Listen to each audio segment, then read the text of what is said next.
So thank you so much for inviting me over, and it's like really a pleasure to address on this wonderful topic that is so interesting, especially with the trends having really moved through to the pandemic now. So you will see a lot of trends that I've not done too many trends. I've just picked up the 5 top trends and I've bucketed them into that. So why is it not moving? You can also put on your video. It's okay. We can see both the presentation and you. That's okay. I think I prefer it without that. Then Okay. tera mera ho jata hai bahut. Okay. So yeah, it was not moving first. So the first trend is the whole changing contours, so to say, of the mediums. So what are mediums? We all know are the mediums of, ATL, and mediums are print, radio, outdoor, cinema, everything. How there has been a change in the contour of each medium is the first trend. And that is predominantly because of the COVID environment. Before that also there was a certain fillip to digital. As we all know, digital was always the most growing medium, but I think COVID has really accelerated the trends that were anyway happening. So that's the first trend. It will cover some part on ADEX. ADEX is the ad expenditure, and it will cover the media dynamics and how we believe integrating planning is so very important today, which is what I think he mentioned about being an evangelist. So the first part here is that the ADEX shrunk in this year in 2020. This is as per Madison Pitch report, which we do every year. And this was a half-yearly report which we took out during COVID times. So what you see there is a Jan-December current year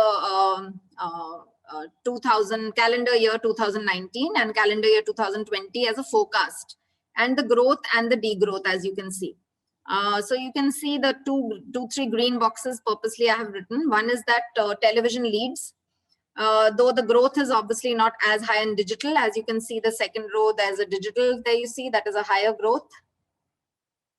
And even in pandemic times in 2020, the only medium to have grown would be digital. All the other mediums are going to be showing a degrowth. So that is the first thing, that the ADEX is shrunk, TV dominates, it's number one, but we do believe that in the end of 2021, next year, probably digital is not going to be surprisingly become the number one medium. So today we have television, but I think digital is fast catching up. Next slide here shows you that the television demand will, however, continue. So ad volumes on TV here are shown. These are all top advertisers. And then there's a last one showing next 40 advertisers. These are some top advertisers. Everywhere you see 3 bars. One is a pre-COVID, second is a lockdown period, which because of lockdown, obviously everybody spent lesser. Most cases you'll see a dip, but in unlock you see most cases are higher than pre-COVID. So this just seems to convey the sentiment of advertising is back already, and we see this continuing into next year. So television is certainly there. This slide talks about the COVID impact on the other mediums in ATL, which is print, radio, and out of home, which we believe the trends will carry over further into 2021. So the first 2 buckets here that you see, the 1 and the 2, are about print. So first of all, like I said, there are only acceleration of trends. So we were anyway seeing decline in print, which has really been steeply affected during COVID because of a lot of environments, like, there was distribution issues and people were worried about, touching a paper, etc., etc. So you see what the data here, however, is even without COVID. This 2018 and 19 is IRS numbers, which has nothing to do with COVID. So you see that trend was anyway happening. And now, of course, that trend is going to be really accelerated because anywhere all the papers were affected and they're still struggling to come back to 100% levels. So meanwhile, in IRS, it shows that we've already had about 60% growth in reach on audiences who access news on internet rather than through papers. So that's the first trend on print versus digital news. Second trend again is same thing on print, on how the ad volumes have shrunk. So like I said, this is again without COVID. This is just about 3% in 19, which means it was more or less stagnant in 2019. And in H1, which is first half of 2020, there was a 53% drop versus the same period last year in the space that was consumed in print. So this is the COVID impact, which is really going to carry over. We are seeing a gradual recovery, but the recovery is not 100%. and it will take some time. The next trend here you see is the radio trend. So there has been some research done by a group of radio agencies through a third-party survey, which showed that offline radio was impacted in higher NCCS, because obviously everybody was staying home, and home listenership of radio was minimal because people were having television and digital to go after. So offline radio was impacted. However, overall, they still claimed in that research that radio is not impacted negatively. Of course, it's not an industry report. It's something that was done independently. Now, streaming audio in the same wave has really grown. It's almost 40% growth of streaming audio, which is online, which is like Spotify, Gaana, etc. There's been a huge growth in India in 2020 again. So that's again a trend that will carry on further. I think podcasting is something that is really, coming up now because of this. And lastly, there is out of home. The chart there on out of home as a table represents a percentage recovery of various formats of various locations of out of home as per the Google mobility report. How much has recovered in terms of the mobility of people around these areas. Versus pre-COVID, there is a 38% and a 72% that you see there for retail and recreation, which means we are still at a 30% shortfall in retail and recreation. But however, we all know that how much we do go and shop in supermarkets. So the recovery is more than 100. So which means we are higher than earlier pre-COVID, and same way residential is also higher. So if at all out of home has to be used, these two areas are good areas to use. Transit, interestingly, is almost back, which is at 95%. Now this will vary by market, but this is at an all India level. Interesting Google mobility report is available. So that is basis out of home. So this is really the all other media. We've spoken about television being continuing to be doing well, and digital, of course, rocking. So let's move on to cinema and experiential. So in cinema and experiential, there are a few things that we see here. I think you all being in Gujarat and Ahmedabad, you already know this new format of Drive. It's quite popular, I'm told, in Ahmedabad. The picture there on the left side up shows a new format of Drive in cinema thing, which is expected to grow. There's also cinema, regional cinema point that we see that, predominantly South is already recovering a lot. We see that there has been a lot of good, cinema going on some regional movies that have just come recently. Similarly, Hotstar and some other OTTs are going to now showcase movies. Of course, some of them don't monetize it like Amazon, Netflix, but Hotstar does. And what you see here is the movies that are there. And hence, from a media point of view, it means that there could be sponsorship and association opportunities that could be open here. Especially, we could do strategic content integrations on such mostly watched films. Last but not the least, there is a very interesting ability to do events that are virtual in nature. So like today, we are having a virtual interaction, and most of us do a very simple Teams call or a Microsoft call or a Google call or a Zoom call. This is an interesting product that Madison as an agency has done over the COVID period. I'll speak a little about it in the next few slides, which takes care of how experiential is, moving on in the market. So this is a product called UpLive. This is our unit of experiential, which is called Madison Turned. It basically delivers live and online mediums, done in a very innovative manner. These are some case studies which talk about, it can do events of small nature as, 400, 500 people, going up to 14,000 plus or 20,000 people, which is the second box that Dabur did. So the Dabur was, they did a Ayur Suraksha Kavach, where they paid tribute to women gynecology doctors at Raksha Bandhan Day. So this kind of stuff, like you see the kind of things that you see here. These are all the virtual setups that UpLive gives you. As you see, the virtual setups are different for each of them, which are customized. So this is a product which is going to have potential in the coming year as well. Now, having talked about individually television, print, out of home, and cinema experiential, let us move on to see how the television and digital mediums, which are the top two mediums, are going in a more integrated way. So there has been a clear shift now, more so, it had already started, but again, it's an accelerating of trend, that we stopped doing television planning. We call that now audio-visual planning, because audio-visual can be digital as well as television. So the chart on the right shows us how television reach can be supplemented by digital. And if we were to take television itself to supplement reach further, it would have been stagnated beyond a point. So this is just outlining a process, how we do it. So we start with the GRPs, which is gross reach points, which is the delivery mechanism for a plan, which are required. That's the objective. Then we run simulations of what % money should be between TV digital. So it could be 90, 10, 80, 20, 70, 30, etc.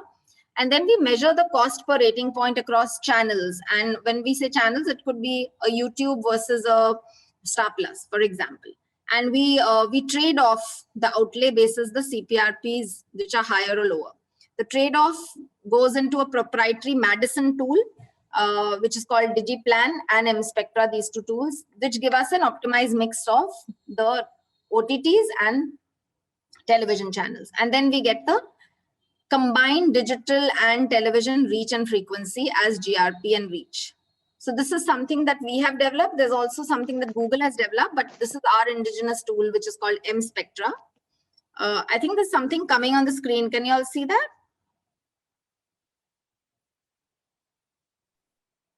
Sanjay, can you see something written in as a red line? Annotations. Sorry? Annotations. Yeah, I mean, this comes sometimes when there's a hacking of Zoom, because this shouldn't happen. Yeah. That's why I'm asking. So can you reshare it? Vanita, can you reshare the presentation so that it stops? Okay, fine. I'll do that.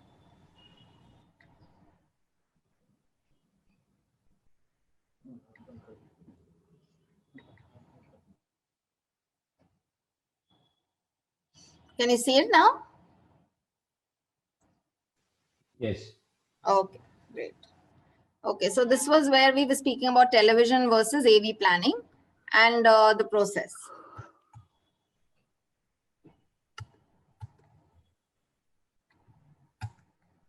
Okay.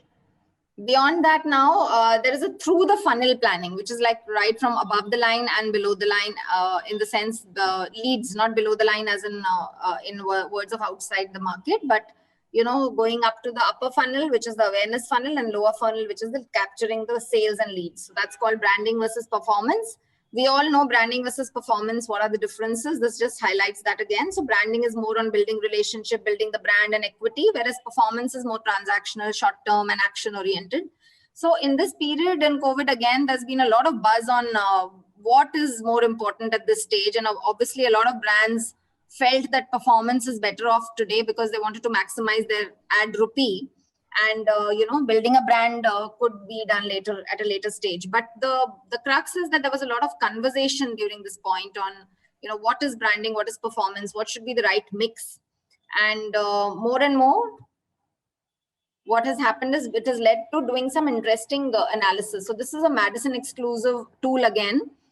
It's called Matchpoint. So what we plot here is a cost per spot, ad spot on television, and a response per ad spot on television. This is a sample of a client's analysis. So this shows you how the cost per spot versus response per spot varies by channel. And obviously we would want a low cost, high response to be the best, right? So that is how it can be optimized for better conversions even on television. So while we all know television is more a branding medium and digital has been more a performance medium, but that conversation has changed, and a lot of clients now even use television to optimize for the lower funnel, which is leads. Yeah. So this is a interesting tool that happens, and this is going to continue. Similarly, we can do any media, including radio, TV, print, whatever. If you're doing any activity at a particular time, for example, you have spots at prime time, then this is how we can do through a tool, Madison's again tool called T-Sync. We can sync those spots with our search with real-time bid optimization, which can lead to better share of voice on the digital front. So you can actually bid up and down using APIs. This is again an integrated piece. So this was my first trend really. So these are the implications. What is the first trend? It's about the media dynamics changing, the ad contours, medium contours changing. So the implications of this is really that more and more integrated planning would be done. More and more through the funnel multimedia planning will be done. This again has a lot of implications because a lot of clients used to use digital agencies separate and mass media agencies separate. Today, I think more and more clients are preferring having a single agency, and within digital also, they are preferring to combine branding and digital. So we have a lot of our clients getting together and giving us the entire mandate, rather than just doing parts of the mandate. Because with such complexity and changing contours and such integration, such analysis of linking TV with other media, looking at digital, all of that, it's important to have a single point media. The third point here as implication is the part where I mentioned to you about cinema, that how the contour of cinema is changing, and hence there's an opportunity for content marketing in the OTT films, because that's the newer films that will come out. So while there'll be big blockbusters as well coming in 2021, this would be the lowest hanging fruit that we see, the OTT movies and content marketing. Similarly, I showed you the Google mobility report, which said that there is a certain format and certain location and within out of home that has recovered stronger versus the others. So it's all about the trend is really, it's all about mobility driven basis. That insight, let us plan out of home at a micro market level, because each market behaves differently, and within a market each format and location may behave differently. So that's the implication of going detail to do out of home planning. And last but not the least, we just shared, how virtual events can be managed on scale and innovatively.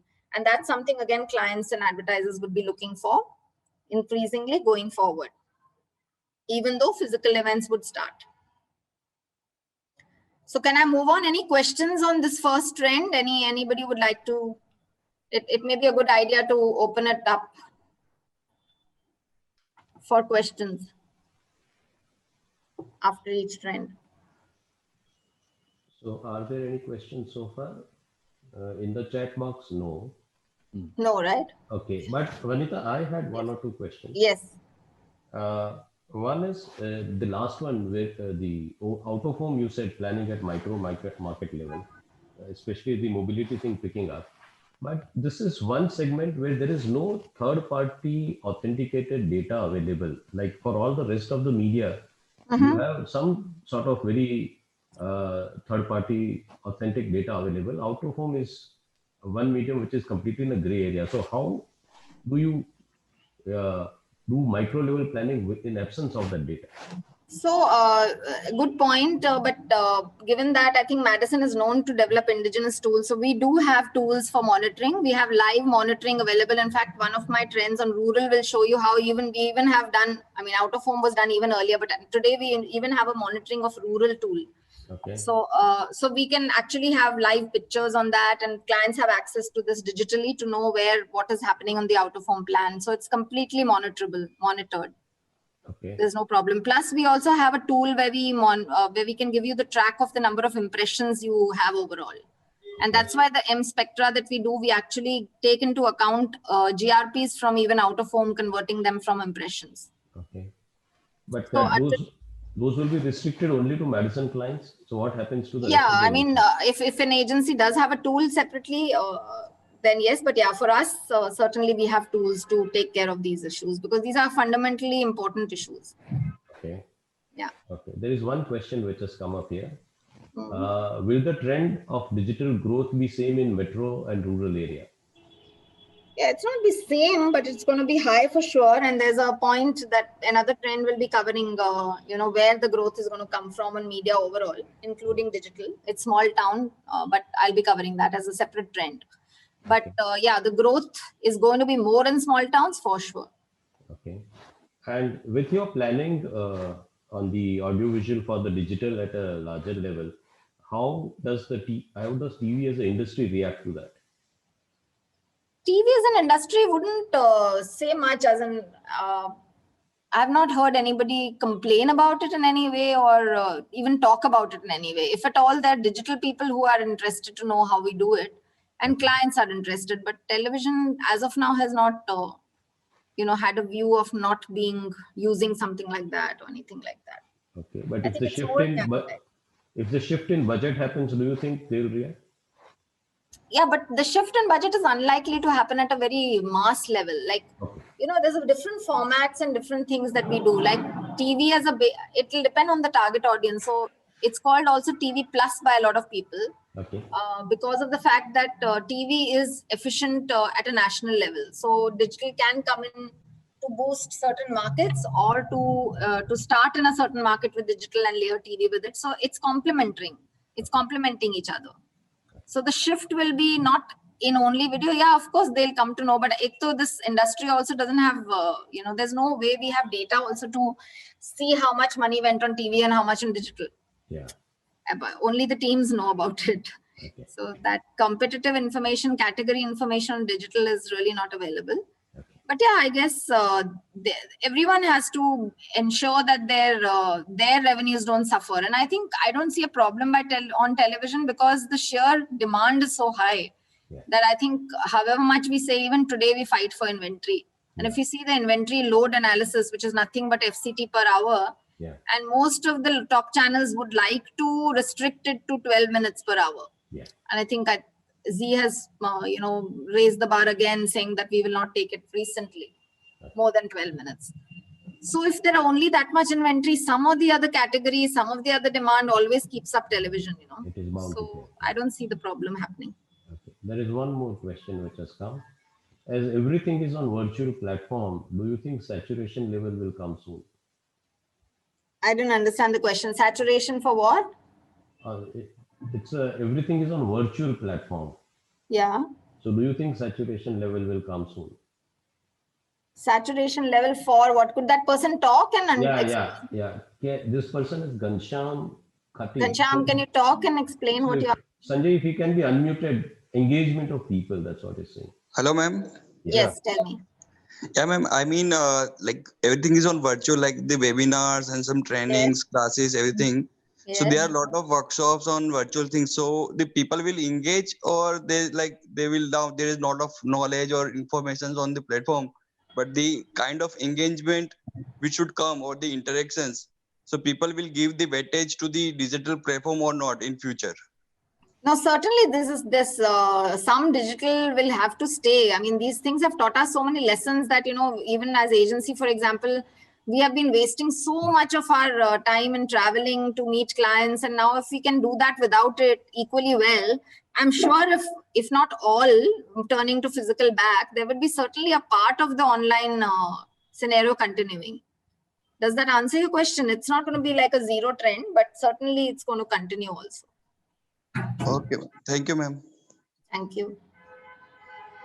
Can I move on? Yeah. Great. So the second trend is the expansion in the consumer segmentation data sources. So this would really mean that, how can you really target your consumers? So traditionally, we've used most of television, and print, of course, is very basic on demographics. So I'm not even covering it. So print has only IRS, which is basic demographic, age, and CCS. But BARC had tried to do some things for increasing the sharp targeting. One of the things they have been doing since July 19 is including it in their software for Prima View data, which is nothing but upper NCCS A1 audiences with minimum 3 rooms plus kitchen, owning laptop, desktop. It's really for the higher end brands who always say that A is also not enough for us. NCCS A is too wide a target audience. So that is one of the things, but still that is very limited. More than that, we can't do much. And this just tells you on the right side that, there are, of course, 2 broad vehicle choices that television provides us to reach 2 ends of the consumer spectrum. One is the lower end NCCS CD rural kind of audience, for which the free to air channels is a good idea because 70% of the FTA viewership is from them. And then there is the high definition television audience, which is 75% of high definition viewership is from NCCS A and B only. So yes, these are nice, simple ways to sharp target, but television can only do that much. But look at how digital targeting can go beyond demographics. This just gives us from lower level targeting to higher level targeting. So right from, of course, it can do demographic, and there's no common NCCS here, but the way we do NCCS in digital is the selection of audience basis device, basis internet speed, etc. And then we have 2 additional layers, which are the good ones, which are, one is about sheer intent, interest and intent with the brand and the categories.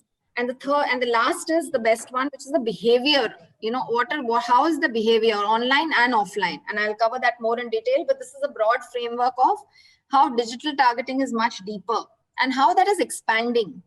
So how that is expanding, this is just an example for one of the vendors which provide this. So this is they provide the local location, demo, device, app activity, content, as well as the carrier. So you can do so much more with such targeting filters because they provide you offline transactional audience. So they can actually tell you, things like retail chains, quick service restaurants, everything offline, as well as they can tell you the app activity, what is the person reading otherwise on digital, etc. Similarly, what is the screenshot on the right bottom is the way Hotstar allows us to actually choose the device on which they watch the content, which if you see here in the top, in the bottom, can be desktop, mobile, connected TV and tablet. So what is connected TV? Connected TV is nothing but watching digital on television. Typically, this could, in most cases, should have been only the smart TV, which allows that. But in India, it need not even be smart TV because it can be a simple TV which we connect, right? We all can connect our simple televisions also. So smart TV itself, price-wise, is going down so much that will increase. But having said that, connected TV watch time has really spiked. Again, a very COVID thing that we can see. It's spiked by almost 85% since March. So, and it's really good that this has been given as an option to target on YouTube and Hotstar. So you can target the owners who are watching it on the device. This is, I think most of you may or may not know DMP and DSP. So DMP is the data management platform. So this is what Madison has a DMP, which we call Data Ask. So you can smartly segment, data on audience basis DMP. So how does it work? It could work at three. On the left side, as you say, the data that goes in is a first party data, second party data, and third party data. First party data is client's own data like CRM, website, in-store, phone number, name, addresses, whatever you have as a client, as an advertiser. The second party data is what we create from such sources, basis partner data like, other vendors on digital. And the third party data is how companies sell data. Some people have databases like Vodafone selling data or Lotame selling data or something. So like car users or car owners, etc. So keeping this first, second, and third party data, we can actually develop an audience strategy and we can do some lookalike modeling, which means, basis a certain activity of the audience, we can actually see that, okay, similar to this audience, how can we make more audience pools like that?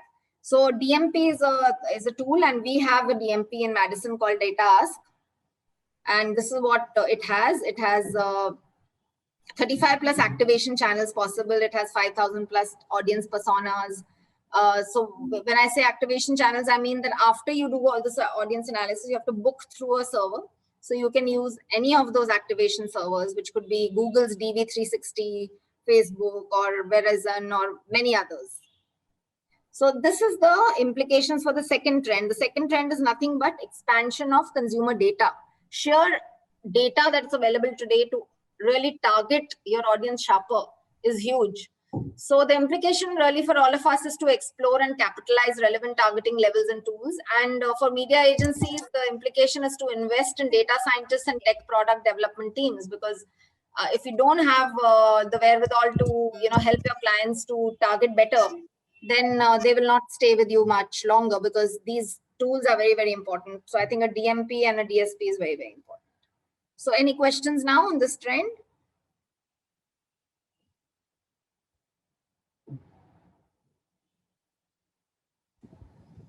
Is there anyone there? Any question, please? If there's nothing, I'll move on. Okay. Let's move on. Fine. So the third trend is a dramatic growth in e-commerce. I think everyone knows that e-commerce has really, really grown. So earlier, before COVID, it was only 3% to the market contribution. And today, just in 6 months, it's contributing almost 8%. And these are some reports, like a recent Edelweiss Securities report talked about Unilever seeing e-com contribution growing from 2x, Dabur also basically has again almost 5 to 6x kind of a growth. So huge growth in e-com. And these are some of the numbers that it's growing at 27% CAGR. Now, this is again these numbers are not even keeping in mind the COVID impact. While this was more live data on COVID impact, this is more report data. This is anyway, it was growing at so much. So the right side one is, of course, during COVID, I purchased it online for the first time, you know. So this is very interesting that first time a lot of people started purchasing. And now what's interesting is, like I mentioned, a DMP and DSP. So what has happened is both Amazon and Flipkart have launched their own DSPs during COVID. DSPs is again data servers. So what does this give you? It gives you a way of deterministic targeting, which can actually better your returns by 20 times. So a probabilistic target is something like, for example, if you have to drive a purchase of a men's grooming product, you will say, okay, let me target interest, like, you know, a person who likes to do fitness, who's exercise, or he's also into dating services. Because you're doing a men's grooming product, you're assuming certain other things which are common in the, so that's a probabilistic way of looking at it. Deterministic way of looking for it is actually getting live data that who is really searching and purchasing for similar products. That is the benefit that Amazon and Flipkart kind of people can do and give. And they have now started this. They not only offer the data for understanding the audience better, but actually serve the ads to those kind of people. So within the e-com space, this is a very interesting development. It's in a beta stage in India.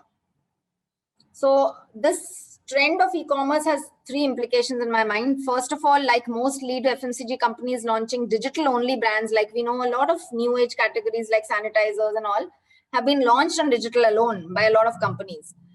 So direct-to-consumer delivery is a suitable launchpad for many, many new brands, and entrepreneurs being on this platform can take note of that. Companies could leverage the e-commerce channel to gauge consumer response for new products before scaling up. So it could be like a test market kind of a scenario where you launch it only on digital first, and then you can scale up your distribution in other ways. And last but not the least, this e-com vertical DSP that I spoke about, this is a very interesting way to plan and target your media better. So advertisers can use that. Yeah, moving on. If there's any question, let me know. So the fourth trend is about increasing regionalization. Vanita, just before you go into that, yeah, Flipkart and Amazon DSPs which you spoke about. Yeah. This will I'll just stop and come back. This again coming back. Huh? No, I think it is gone. Yeah. Okay. So these are their in-house DSPs, right? Yes. So is that this learning or data likely to come out into the other It won't users? come out. It can be given to anybody who buys it through them, right? Okay. So it's not data that these DSPs never work like that, right? You just have to buy through them. Okay. So that will be additional business for them? Yes, absolutely. They have given Google a tough thing in US. They're really big over there. Okay. That's great. Okay. Fair enough. Okay. There's one more question. Just one second. Let me see. There is in the chat. Can you explain a little about DSP from Flipkart and Amazon? I think she just spoke about it. This is Varun Tilwani. Varun, does that answer your question, or do you want to ask something else? Understood, sir. I got. Yeah, basically DSP is usually used to buy advertising based on certain information, right? So they can give you a lot more information than anybody else can. See, we as a DMP, what happens is you store and analyze data from first, second, and third party. Yeah. But when you have your own data there and then, like on buying, then what else do you want? So that they can combine that and offer that to you. Oh, wow, great. Yeah. Okay, ma'am. Understood. Okay, I don't know why it's not moving.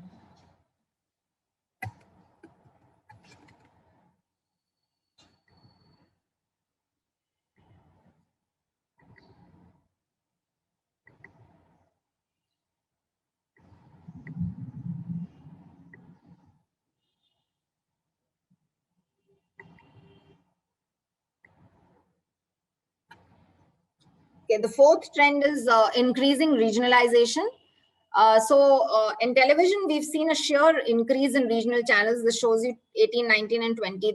Almost every regional language has shot up in terms of the number of regional channels that you see here. Huge number of regional channels, right? You can see so many of them: Telugu, Tamil, Kannada and all, they were already there, but they're increasing. Now, what's interesting in the newer ones, like you've got MP regional channels, Odia regional channels, Northeast regional channels, Bhojpuri, Bihar, so all of these, Gujarati. Now, some of them may not be very high reach still, but the fact of it is there is so much now available to get a local connect into a regional market, which is not restricted to the, traditional regional markets like South and, West Bengal and Maharashtra. And this really shows you the viewership share or the viewership growth. So interestingly, the growth has been very high. Obviously, at a low base, the growth is very, very high for, say, a Gujarati or a Bhojpuri, because there was hardly anything earlier. So that is what it shows. But everywhere you see a growth in regional TV viewership. So that's regionalization. In digital also, Indian language internet users are expected to grow at a far higher level. Hindi contributes to 65% of page views, followed by Marathi, Bangla, Tamil, and Malayalam as of today. This is the data as from SimilarWeb. 60% of regional content is actually consumed by millennials. A lot of people say, "Arey, ye to log matlab zyada older people hoenge jo apni language mein dekh rahe hain," but that's not true. And the contribution of regional language is quite a lot. It's grown almost 3 times in the last 1 year. So the platforms have grown from 13 to 30% in terms of monetization. I think there's another slide on monetization. This talks about English monetizable or vernacular monetizable. This left side is the users and the right side is the spends. So both ways it is growing a lot, and you see that the growth is much, much more on vernacular, and that's where the video boom is going to be. And I think one of the questions somebody asked was, where will the growth come from? This addresses that. The next part, influencers on regional, is very interesting because people buy from people they trust. And I think gone are the days where, brands are investing only in top A+ level celebrities, like, Bollywood big class celebrities. And even if they're supplementing it, interestingly, with local ambassadors. Because the regional influencers can actually break that barrier with customers, that, that thing about, the mistrust or not, just believing that person is just doing it for the sake of money. They are actually not, brand custodians. So these are some examples, for example, of the growing trend. There are lots more you'll find, but I think the L'Oreal one has talked about a lot on the Z network, where they actually endorsed, so many of the Marathi influencers, despite having Aishwarya Rai and Sonam Kapoor as faces of promotion of their brand. They took that away in the Marathi market, tied up with the Z Marathi, and they created these content. And it's been a case study of sorts. Similarly, on Godrej at Madison, we've taken a local Bhojpuri actor to increase penetration in Bihar. So, these kind of things are really getting popular. So that's the growing trend of regionalization, and the implication would be twofold. One is that the regional television can be taken even despite, when I say regional television, like I said, I'm talking about the newer ones also, because traditionally TV has always been HSM versus South, West Bengal, Maharashtra. These are the ways we looked at regional TV, but gone are the days now. Within HSM, like I showed you, Gujarati, Odia, Marathi, MP, and all that has started.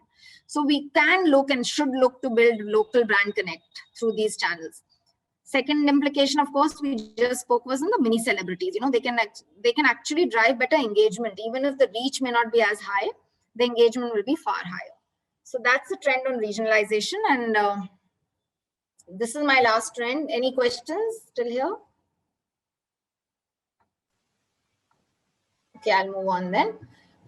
So the last trend is on rural, that how rural and small town is really driving the growth. So this chart again came in ET during COVID period only. This shows us very interestingly the contribution to sales from metro, tier 1, rest of urban and rural, and the index that you see at an all India versus each population cluster. As you see, the cluster is higher. For the higher index is only rural.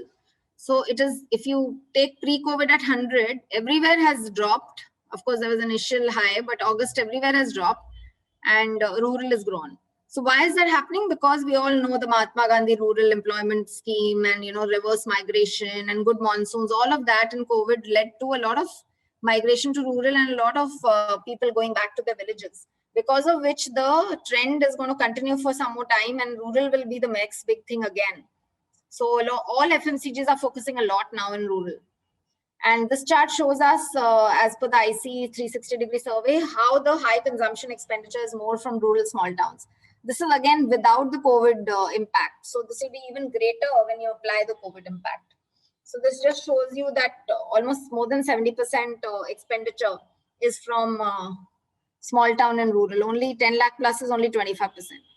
And it shows that versus population, only rest of rural has low ROI. All the rest are as per population trends. So if you see this now, this is the importance. This shows that the importance of small town rural will only increase because of these factors. One is that everyone has smartphones because of the geo effect. One is that digitization in terms of supply chain through the WhatsApp Kirana shop ordering and all has started. Structurally, because of the schemes that government is doing, and purchasing power of rural India, as we saw, is going up. And of course, we also saw the regional channels viewership has also gone.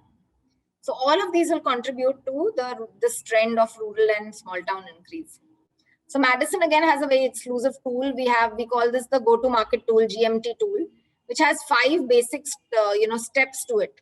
And I cover more detail of only the first one, which is reach, and then I'll also talk about the account, which I mentioned about the monitoring. So the steps are basically, first figure out where you want to reach within rural. Don't just say I want UP rural or a Bihar rural or a Punjab rural. Just go into a district level planning. Then you acquire. What does mean by acquire is you conceptualize a consumer engagement program, which goes right from a communication to a retail seeding level, because communication cannot be the same nationally. And third is you distribute.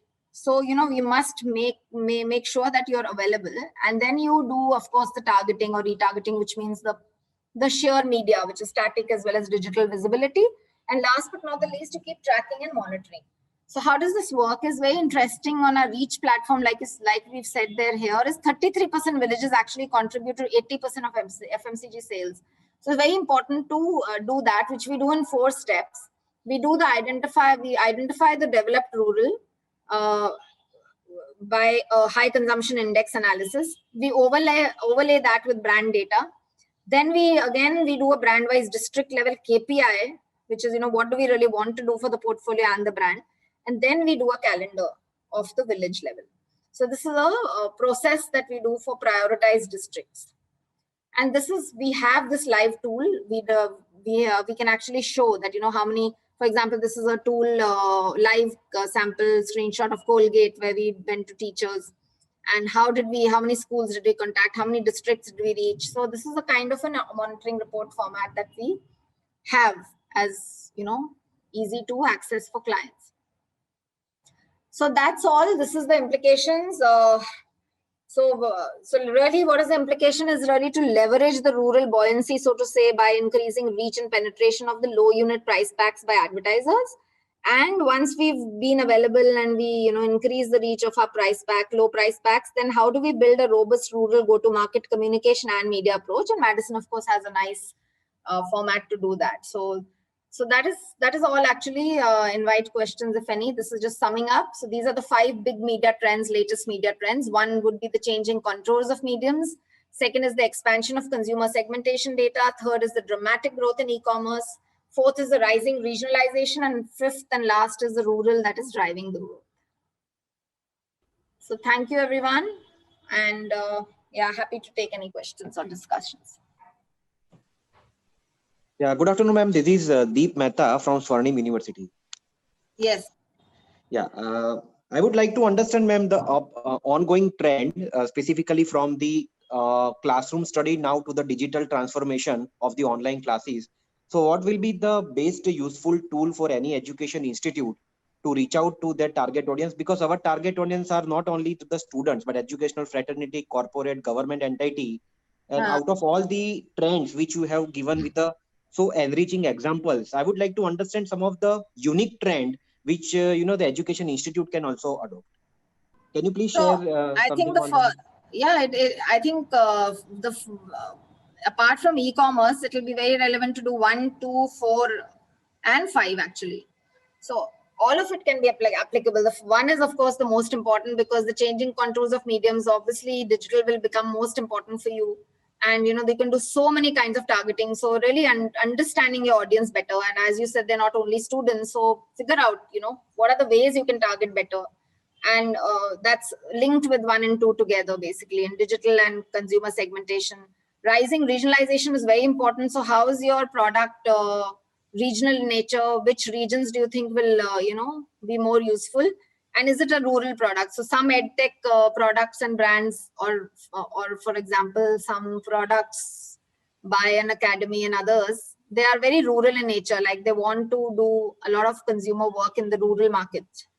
So yeah, if it's rural, then rural. If it's not, of course, then that would not apply. But I think regionalization, segmentation, and the changing contours of mediums is certainly applicable for any brand, any category.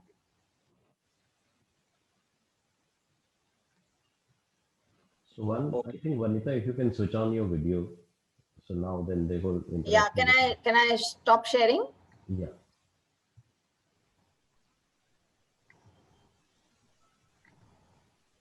Yeah. Any more questions coming from the audience?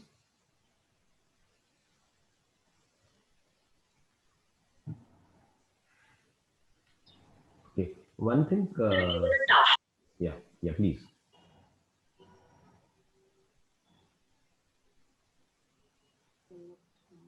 Somebody's written, Subhajit has written that he met me during the Earning Basket days. Thanks, Subhajit. Really nice that you could meet me here again. Yeah. Yeah, this is a very important question. Will rural play an important role in e-commerce in coming days? Certainly it will. I mean, that's what I had covered that though within e-commerce I didn't put a slide, but in rural I did, right? That the consumption is much higher. So all the FMCGs have gone there only. They're all giving products. There's so much happening on the way the distribution is going on online these days. So rural markets are also consuming. Flipkart has launched a service again in terms of how Kirana stores can be applicable. So certainly rural is important. The growth story is rural and small town for 2021 for sure in every sector. And this growth story would be mainly through digital? Not necessary, but yeah, a large part through digital, because it allows you to target so sharply now, because, like I said, the go-to-market strategic framework that you saw, it's interesting that not all districts are as important within rural, whereas we don't do that way. So if you go through television, you can do free-to-air channels, but that will be brand building. So if it's important, of course, you can take a FTA plan on TV. But beyond that, it's more or less, experiential, which is on the ground through rural, and it's digital. Yeah. And since the content consumption on digital is happening all over, including rural. Yes. Right. But do you think the traditional media houses are able to see that and reach out there, or there's a lot of content creation happening all over outside the media houses also? And yeah, it's a very fragmented market today. Content is no longer only with the king of whatever, right? Yeah. So I think they're very local players. So it's very important that's a regionalization trend. It's not going to be only with the monopolistic players, but a lot of people who just buy national digital, then they'll continue buying YouTube, Facebook. But it's really up to us now how we segment our data. How do we segment our target markets also? Target audience and target markets. So if you're clear, we want to go, for example, after say a Bihar and a UP, then it's important to use Bhojpuri as a language. So how language search is becoming popular and how clients are using it is important.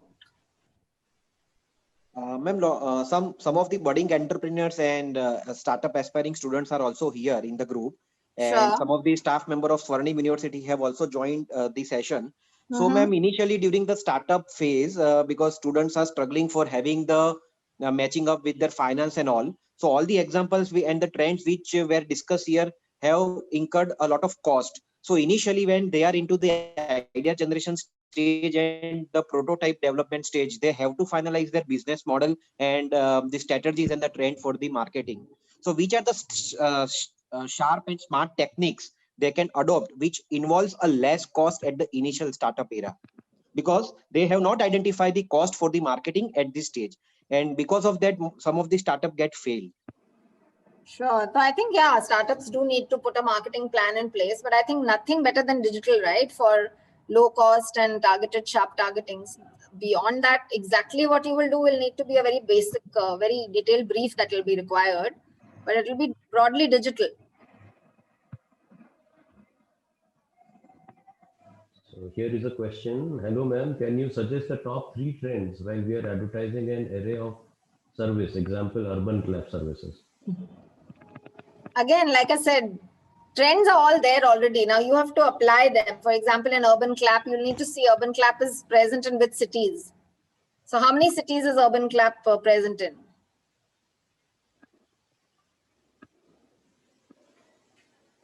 Only one? No, that's somebody else. No, Urban Clap is certainly not only in one, right? Yeah. Few metros, okay. Yeah, so within metros, you'll have to target your audience better. Like I showed you, there's so much data today. So you can go to, use the DSP service. You can use a DMP. DMP, DSP are tools, basically. DMP, DSP are nothing but audience insight tools and booking tools. So here is a question that while you're talking about regional celebrities, there are regional brands which go for national celebrities. So it's a reverse trend. So like I said, it depends on the objective, right? So even L'Oreal had Aishwarya Rai as the basic ambassador, but they went into Maharashtra with another way, So we'll have to see that. I'm not saying that this versus that. It is more about how you want to, what is your objective? Each brand has a different objective, and regional brands have an objective of making it big in terms of scale. They want to be seen as bigger. They want to make an impact in the mark of the, so they can do a mix again. They can do a large celebrity. They can also take a smaller celebrity. In addition, there's gone are the days that you just need to think, okay, I have done this, so I can't do that. So typically that's how we would have felt. Like, if I can't imagine what L'Oreal could have done many years ago. It's something very unique that a brand manager has accepted that despite having Aishwarya on my brand, I'm using some local celebrity in a market. That itself is a trend, right? Yeah. So that's the big shift that you see.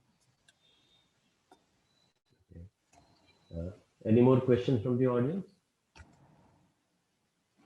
Okay. So Vanita, I have one question which is not related to the session, but thousands of crores going on television, and right now Mark coming under so much of cloud. Where does the situation stand?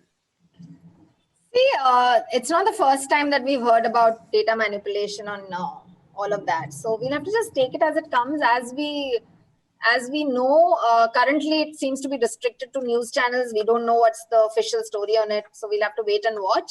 But I think always as media industry, advertising industry, we will need to go with something better than nothing always. So we'll have to see the extent, and we'll just have to wait and watch what comes out of it. But I think these rare instances do come up off and on. But I think when we look around also, we should be able to see whether the trend looks familiar, looks real or not. Because despite having such a big allegation on the channels, it's interesting that the channel leadership has not shifted even before and after. So it's not like there has been a huge difference. So we'll have to wait and watch now to understand what's happening. And but I think industry data is really important. So yeah.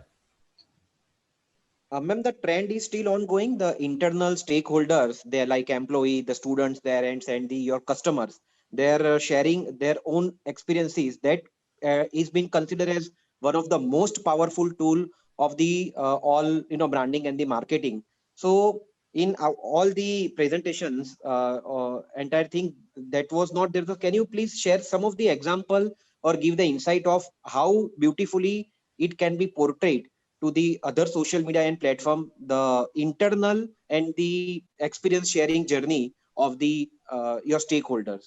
Because it is a free of cost, and the mouth publicity is one of the best powerful tool what we understood. So is the trend is out of the fashion, or it is still there? So you're talking about social media and word of mouth, right, as a trend?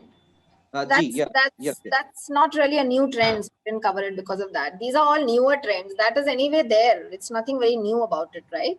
Word of mouth is something that was 5-10 years ago also. No, but is this still in the demand or as proven as a powerful tool against of all OTP and the social media and the other marketing? Is this still in the trend and useful? social media is a part of word of mouth. So why are you just delinking it separately? Word of mouth is mainly through social media. In fact, this whole concept of going viral is going word Yeah. of mouth spreading, isn't it? Yeah. Certainly it's there. Why would it go away? But it's not like a trend.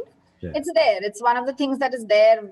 Clients do look at, how can I build my word of mouth? But it has never ever been like able to take the large chunk of a media strategy. Very rarely would that be. In some campaigns, when the creative is thought like that, let me do some kind of a teaser or, in build a lot of word of mouth through that, then it's different. But otherwise, it's more of a smaller part of the whole kitty. Okay. And medicine has been very strong on deep insights and developing very powerful tools, which are used by them for their own clients. Academically, how outside medicine can then go as teaching? We have not honestly ventured. I think Sam has not ventured out into the teaching foray. Having said that, I personally do a media management module in SPJIMR for one of their courses. So I'm happy to be a part of educational institutes sessions like these. But obviously, beyond what I just said, at best I can do like two or three more slides on each tool. But actual usage and all that is not possible. It's not even possible for Bark, for example, right? We always have to just show screenshots and say it's not about only Madison tools. Any tool would have that problem. So, but yeah, talking about it, explaining how it goes about it, more than happy. Always happy to, increase knowledge, share knowledge. Yeah. Wonderful. So if we do not have any more questions from the audience, then I think Sanjay, you can do the formal. Thank you. Yeah, thank you, Prashant and Vanita, very much. And as the ritual goes, we need to take a virtual group photo. So I would request every participant. Please put on their video so that we can have. You never know; it may be on the Times of India front page tomorrow. Oh my God. Yeah. Kinjal, can you put on your video? Yeah. Palak. Okay, so we can have a very nice picture here. Still some. Ravi, where are you? Patwal. GLS. Yeah. Then we have GLS Palak. Okay.